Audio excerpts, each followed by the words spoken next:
机器操作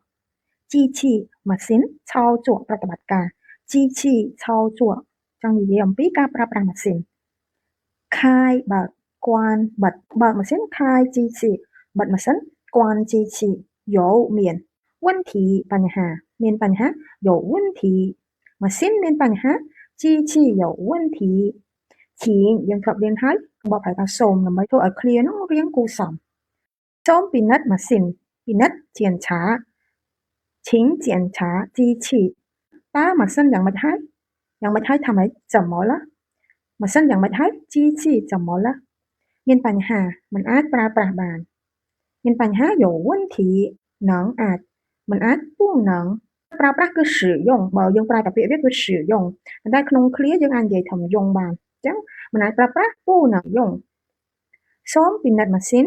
请检查机器បាទឬក៏ចាស់ឬក៏យើងឯកភាពហៅតើខ្ញុំពិនិត្យឥឡូវនេះ检查ពិនិត្យឥឡូវនេះ现在ខ្ញុំ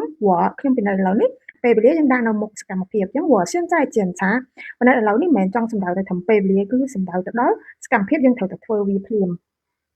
ម៉ាស៊ីនមានបញ្ហាឥឡូវមិនអាចផលិតបាន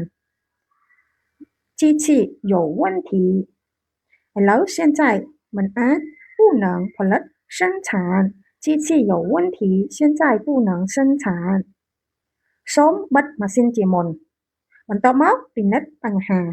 យើង clear នេះគឺយើងធ្លាប់រៀនហើយយើងប្រើចំណងសៀនហើយរានហៅមុនហើយបន្ទាប់មកអញ្ចឹងសូមបិទម៉ាស៊ីនជាមុនបិទម៉ាស៊ីនគឺ关机器បិទជាមុនសៀនតែយើងត្រូវដាក់មុនសកម្មភាពអញ្ចឹងសៀន关机器ហើយពាក្យសូមគឺ请សៀន关机器បន្ទាប់មកពិនិត្យបញ្ហាបន្ទាប់មកគឺរានហៅពិនិត្យបញ្ហា检查问题